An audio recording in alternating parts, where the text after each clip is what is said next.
우리가 지난 시간에 예수님의 가르침 앞에 조금 하다가 말았습니다. 앞에 예수님의 가르침에 대해서 얘기할 때 예수님께서는 말로 메시지를 전파하셨습니다. 기록을 남겨주질 않으셨습니다. 왜냐하면 그 당시 현장의 분위기 가운데 청장들의 요구에 따라서 반응하셨고, 또 그렇게 예수님께서 전하고자 하는 목소리를, 뜻을 정확하게 전하기 위해서 어떤 기록으로 넘기는 게 아니라, 읽으려면 읽어라가 아니라 그 상황에 맞는, 그 상황에 따라서 그 상황의 사람들을 위해서 하는, 예수님께서는 입으로 구두로, 말로 예수님께서 가르쳐 주셨고, 그냥 가르친 것이 아니라 중요한 게 항상 청중과 공통적인 바다, 그러니까 예수님께서 혼자 알아들을 사람 알아들고 말할 사람 말아가 아니라 모두 다 알아들을 수 있는 방식으로 말씀하셨습니다. 모두가 그 당시 유대인들이 구약 성경의 말씀을 잘 알고 있기 때문에 구약 성경의 정통한 말씀이었고, 또 새로운 신정보를 나누기보다 그들이 알고 있으나 오해하고 있었던 것을 바로잡는 것으로 예수님께서는 가르치시고 말씀하셨습니다. 또 이뿐만 아니라 그들이 오해했던 하나님의 말씀을 어떻게 잘 이해할 수 있을지 새로운 통찰력으로 인격과 삶에 적용할 수 있는 구체적인 방법으로 말씀하셨고, 또 그 목소리와 예수님께서 하신 말씀은 듣고 끝나는 것이 아니라 가서 행동할 수 있는 도전을 주시고 또 확신을 주셨습니다. 그래서 어떤 철학과 어떤 의견과 어떤 이론을 전한 것이 아니라 실질적인 삶을, 그 삶 가운데 나타나는 생명이 나타날 수 있는 방법을 주님께서 알려주셨습니다. 그래서 결국 하나님의 예수님께서 하신 모든 말씀과 가르침 뒤에는 항상 인격적인 결단을 유도하셨고, 그 인격적인 결단이 주님 앞에 내가 죄인인 것을 깨닫고 회개하는 것이었습니다. 그렇게 하나님의 위대하심을 나타냈고, 또 듣는 우리 청중들, 유대인들이 얼마나 지금 회개하지는 안 될 사정을 깨닫게 하시는 말씀이었고, 그래서 회개하고 복음을 받아들이고 그들에게 생명을 가질 수 있는 기회를 주시는 말씀이었습니다. 그렇게 예수님께서는, 제가 어떻게 보면 너무 당연한 얘기인지도 몰라요.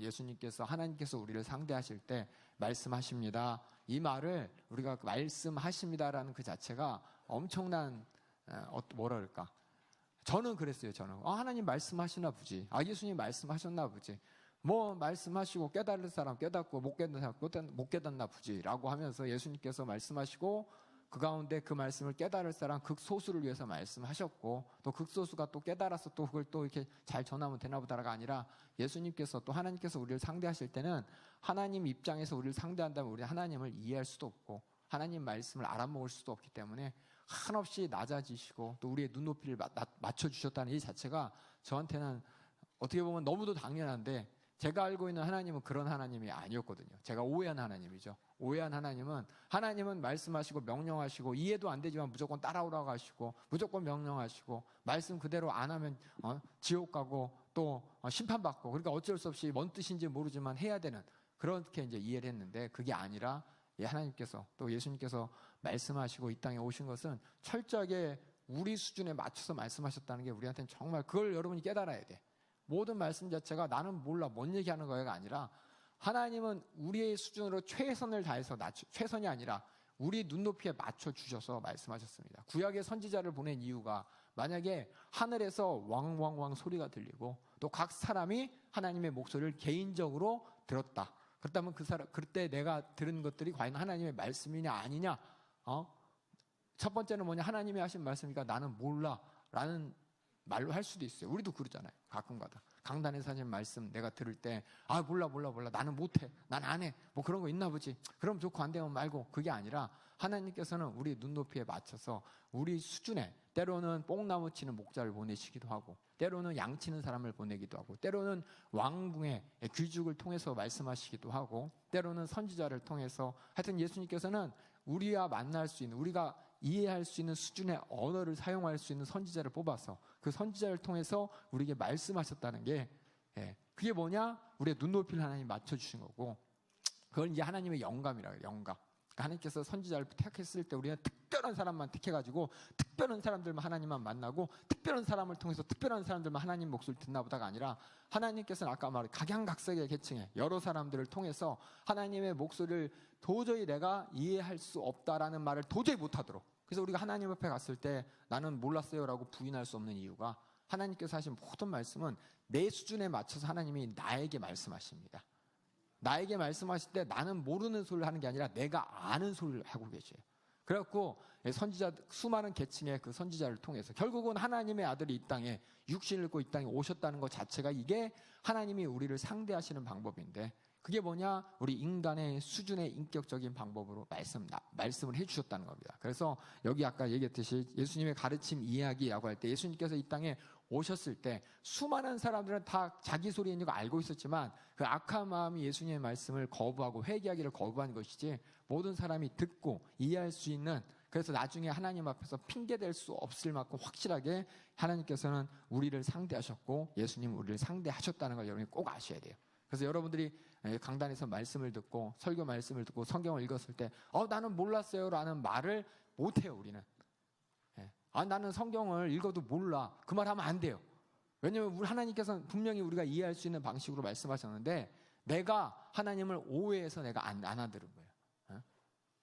어떻게 보면 좀 모순 같죠? 내가 이해하지 못하는데 어떻게 내가 이해할 수가 있겠습니까? 라고 하지만은 하나님께서는 인간의 언어를 통해서 말씀하셨고, 또 그 당시에 듣고서 깨달을 수 있는 수많은 방법을 통해서 말씀하셨는데, 그게 이제 예수님 선포의 특징이라고 해서, 원래 특징은 아니에요. 특징인데 그런 언어의 특징을 한번 보겠습니다. 그래서 예수님 언어의 특징 첫 번째, 평범한 대중 언어를 사용하셨습니다. 뭐 왕실의 언어, 뭐 전문적인 언어 사용하지 않았습니다. 평범한 대중의 언어를 창조적으로, 그러니까 어떻게 대중들이 잘 이해할 수 있는 방법으로 얘기하셨습니다. 전문적이고 신학적 용어 사용을 지양하셨어요. 지양은 뭐냐면 안 했다는 뜻입니다. 그거보다는 더 잘 이해할 수 있는 방식. 그래서 고르반이다 그냥 그렇게 한 것이 아니라 못 알아듣는 사람이 있을까봐 고르반 곧 하나님의 드림이 되었다라고 하면서 그 말을 설명해 주신 게 예수님께서 가르치시는 방법이었습니다. 그리고 예수님께서는 속담이라든지 그 안에 이제 숨어 있는 의미 이런 걸 하셨습니다. 각자 이해할 수 있도록.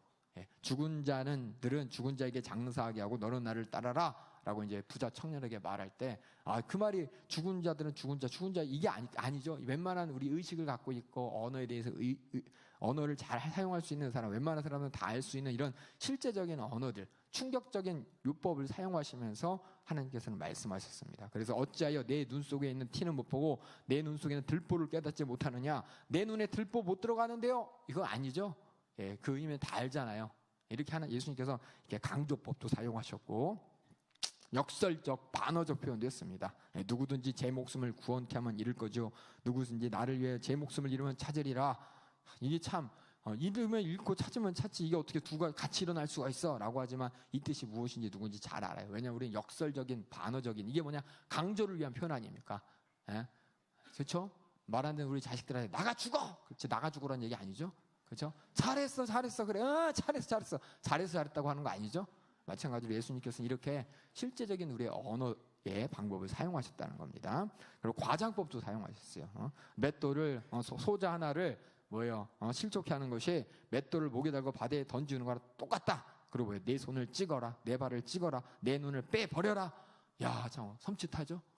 섬찟한데 이게 뭐예요? 진짜 빼라. 진짜 사실 빼야 되는데 그만큼이나 죄의 무서움과 그만큼이나 회개하지만 안 될 우리의 사정을 강조하고 과장하시면서 이렇게 충격요법을 주면서까지 우리에게 말하는 게, 우리 자녀들을 사랑함으로써 자녀들의 잘못을 고쳐주기 위해서 또 애타는 심정을 토로하는 그 인격적인 언어를 예수님께서 사용하셨습니다. 그게 뭐냐? 또 예수님께서 말하는 그 형식은 당시에 랍비들이라고 하나님 말씀을 가르치던 그 당시에 많은 유대인들의 선생님들이 사용했던 방법입니다. 비유를 사용하셨고 일상적인 예화를 사용하셨고, 때에 따라서는 직접적인 아이를 데리고 나서 이 아이같이 이 아이 같은 자가 하나님 나라에 갈 수 있다라고 해서 아이를 직접 보여주시고, 때로는 야 동전을 갖고 와봐, 동전에 누구 화상이 써있냐 라고 하면서 동전을 직접적으로 보여주면서 이렇게 예수님께서는 가르치실 때 그냥 막연하게 말로만 하는 게 아니라 모든 수단을 방법을 다 동원해서 가르쳐 주셨습니다. 담임 목사님도 그냥 불러갖고 1,000원씩 주고, 그렇죠? 우리 담임 목사님 레파토리가 아니라 하나님 말씀의 레파토리, 성령님에 대해 소개할 때 항상 몇 사람 불러요? 강단 위에 세 사람, 두 사람 부르죠? 불러가지고 가서 방언 설교할 때, 그렇죠? 가서 내가 이렇게 해라고 시켜가지고 시켜서 이게 말씀하시잖아요. 그때 우리가 더 잘 이해할 수 있는 건 뭐냐? 이렇게 예수님께서도 직접적으로 실제로 이해할 수 있는 여러 가지 실용적인 방법, 그 당시에 가장 이해할 수 있는 방법을 많이 사용하셨습니다. 때로는 명령도 하셨어요. 직접 발도 씻어 주셨습니다. 그리고 그 당시에 사람들이 잘 알고 있었던 격언이라든지 속담도 사용하셨습니다. 그래서 건강한 자에게는 의원이 필요 없고 병든 자에게라야 쓸데가 있나니, 그래서 내가 죄인 때문에 왔다. 내가 온 이유는 죄인이 있기 때문에 그 죄에서 구원하기 위해서 내가 온 거야 라고 예수님께서 말씀하셨습니다. 이렇게 예수님께서 많은 사람들이 예수님을 부담 없이 또 봤을 때 많은 사람들이 달려들면서 예수님한테 랍비어라는 말도 했습니다. 그게 뭐냐면 예수님께서 그 당시 유대인의 교사들, 성경 말씀을 가르치는 많은 사람들처럼 가르쳐 주시는데 틀린 게 뭐냐? 더 깊이가 있고 권세가 있고 그 안에 하나님의 심정과 마음이 달려져 있고 또 예수님의 삶 자체도 하나님을 경외함에 또 말씀을 지킴에 조금 더 일말의 어떤 틈도 안 보이기 때문에 많은 사람들이 더 정말 선지자 같은 분이다 라고 하는 거고, 능력도 나타나고 권세도 나타나고, 그렇게 예수님께서는 그렇게 말씀을 선포하시고 또 복음을 가르쳐 주셨습니다. 그래서 예수님께서 가르쳐 주신 그 메시지 중에 중요한 게 자기 자신에 대한 얘기를 자꾸 하십니다. 인자가 야 그런가 보다라고 하지만 우리가 어디서 자기 자신에 대해서 가르칠 수가 있겠습니까? 근데 예수님만 자기 자신에 대해서 가르쳐 주셨어요. 왜냐하면 우리는 예수님이 하나님의 아들에 대해서 몰라요. 잘 감히 하나님의 아들이 이 땅에 오시라고 생각을 못했거든요. 정말 예수님이 이 땅에 오셨다는 그 자체가 우리가 이해가 안 되는 사건이에요. 우리는 이미 예수님이 오셨기 때문에 예수님 하나님의 아들이 이 땅에 오셨습니다라고 고백하고 또 알고 있지만, 하나님께서 직접 아들을 보내신다 이거는 말도 안 되는 일이에요.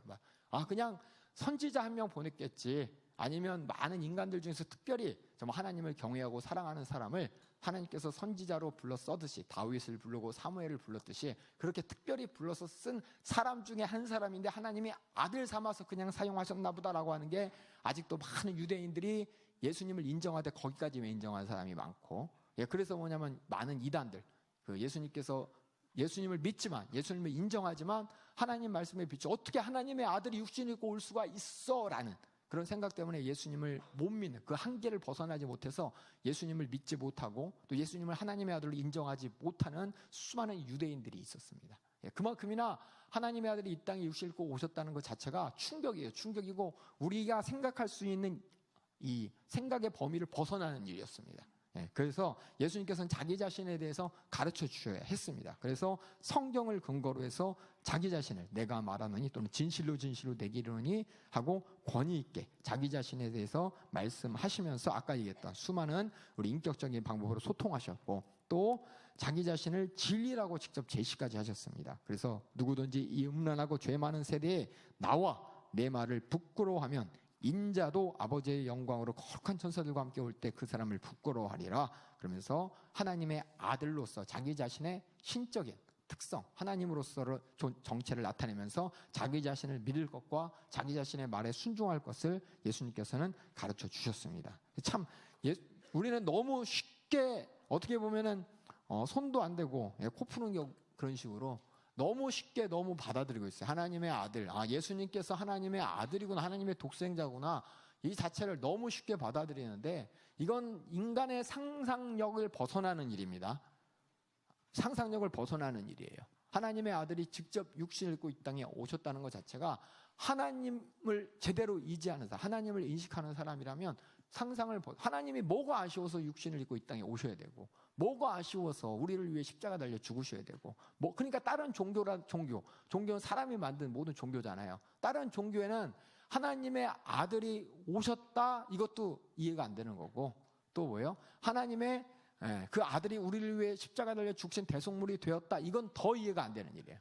어떤 종교도 있을 수가 없어요. 거기다 또 부활까지 하셨는데, 이거는 우리는 너무 많이 들어가지고, 어떻게 보면은 그 엄청난 이런 역사를 우리가 그냥 당연시 받아들여요. 우리가 살고 있는 시대에. 근데 만약에 여기서 강아지가 사람 되는 일을 우리가 상상을 하죠. 그렇죠? 알에서 사람 나오는 것도 상상을 해가지고 이렇게 썼는데, 그렇죠? 우리가 상상할 수 있는 수준이 거기까지예요. 많은 신화나 설화를 보세요. 그럼 딱 그만큼이야. 딱 그만큼. 근데 이 하나님의 아들이 육신을 입고 오셨다, 더군다나 그리스도를 보낼 거다, 구원자를 보낼 거다라고 했을 때 많은 유대인들의 생각에는 어디까지 그냥 다윗과 같이 하나님이 불러 쓰시는 그런 모세와 같이 특별히 불러 쓰는 그런 특별한 사람을 부르겠지라는 그 수준까지, 그 수준 이상의 역사를 하나님께서 이루셨다는 걸 여러분 잘 아셔야 되고, 그래서 이해할 수 없기 때문에 예수님께서는 자기 자신에 대해서 가르쳐 주셔야 돼요. 내가 누군지를 확실히 가르쳐 주셔야 됐고, 그래서 복음의 내용이 뭐냐? 예수님이 누구고 예수님이 무엇을 하셨냐? 이거는 우리 인간의 상상력, 우리의 인간의 이 지식의 한계를 초월하는 거기 때문에 하나님의 아들이 직접 오셔서 가르쳐 주셨는데, 성경의 말씀을 풀어서 가르쳐 주시고 또 자신이 앞으로 해야 될 일을 예언하면서 계속해서 반복해서 가르쳐 주신 겁니다. 그러니까 예수님께서 자기 자신에 대해서 얘기한 게 우리 복음서에서 한 번 쓰여졌다고 한 번밖에 가르쳐 주지 않았나 보다가 아니라 예수님은 계속 반복한 거예요. 그 비유도 반복한 거고 천국에 대한 복음도 반복한 거고 모든 걸 반복을 했습니다. 그래서 우리가 대표적으로 반복이, 예수님께서 내가 앞으로 십자가에 달려 죽고 부활할 거를 3번 말씀하시잖아요. 3번 적혀 있지만 예수님께서 이것을 계속 반복하셨어요. 자기 자신에서 반복하셨고 산상수훈도 계속 반복하셨고, 그걸 여러분 잘 알고 계셔야 돼요.